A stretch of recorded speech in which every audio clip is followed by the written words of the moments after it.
Indahnya Islam dengan segala macam solusi kehidupan yang dijelaskan di Al-Quran dan Al-Hadis, termasuk jika kita sedang sakit. Tidaklah Allah menurunkan penyakit kecuali Dia turunkan untuk penyakit itu obatnya. Hadis riwayat Bukhari. Dalam Islam ada yang disebut dengan Tibun Nabawi atau Islamic Medicine, yaitu suatu pengobatan yang berdasarkan kepada Islam melalui Al-Quran dan Sunnah Nabi dikembangkan lagi oleh para dokter dan ulama muslim. Walaupun ada sedikit variasi dan inovasi yang tidak mutlak pada ayat-ayat Al-Quran dan Sunnah Rasulullah karena tuntutan zaman. Berikut ini, Salihah punya informasi tentang obat herbal apa sih yang dianjurkan oleh Allah dan Rasulullah SAW. Yang pertama ada madu. Rasul mengajarkan konsumsi madu untuk mengobati diare. Sabda Nabi SAW, "Demi Allah yang aku dalam genggamannya, minumlah madu. Malaikat akan memohon rahmat pada penghuni rumah yang ada madu di dalamnya.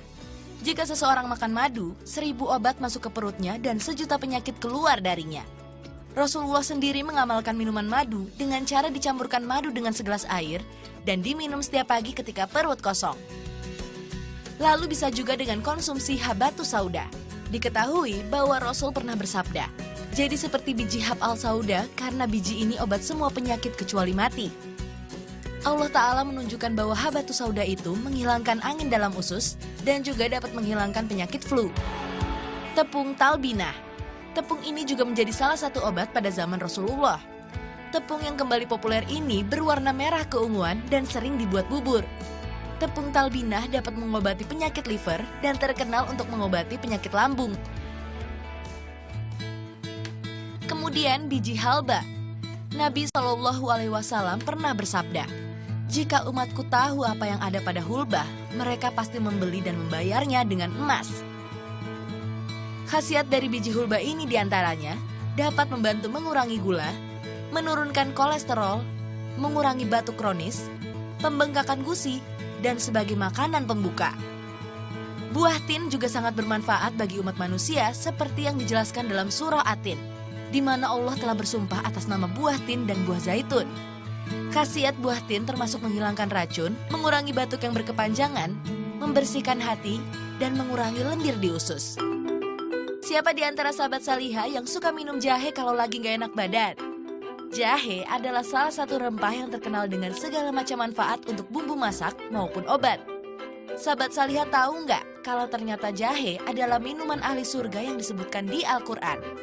وَيُسْقَنَ فِيهَا كَأْسًا كَانَ مِزَاجُهَا زَنْجَبِيلًا.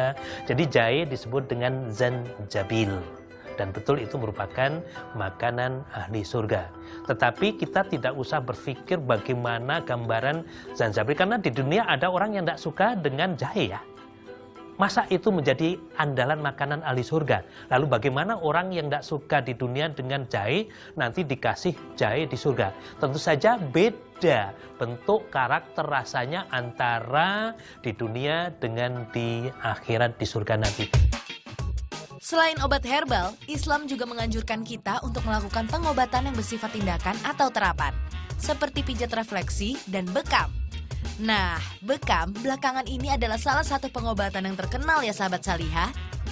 Bahwa bekam kalau dalam bahasa Arab yaitu ihrajud damil fasid min syawatil jild ba'da masiha. Mengeluarkan darah kotor ya, yang rusak dari permukaan kulit yang tipis setelah mengekopnya. Ya, itu sekali lagi definisi yang dibuat oleh para ulama kita terdahulu, belum melakukan dengan pendekatan penelitian.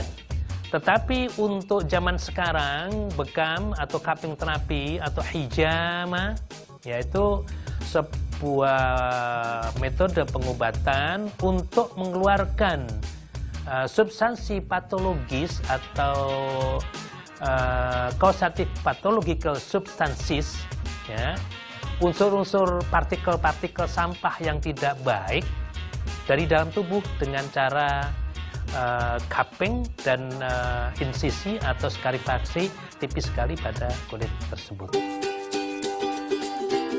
Pada satu aspek yang menyebabkan penyakit. Maka yang pertama bersifat preventif, yang kedua bersifat kuratif. Bagi orang yang sehat, Dibekam tentu saja akan baik sekali. Karena apa? Menjadikan tubuh menjadi at-tawazun, homeostatis, berimbang. Ya.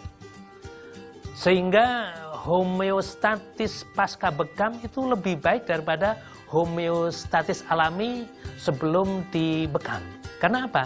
Substansi-substansi patologis yang bisa menimbulkan penyakit tadi dikeluarkan dari tubuh, entah apapun bentuknya.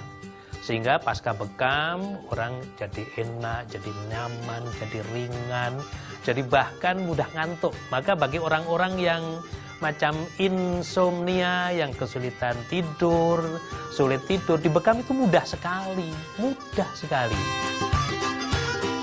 Salah satu yang harus diperhatikan dalam pengobatan bekam adalah sterilisasi.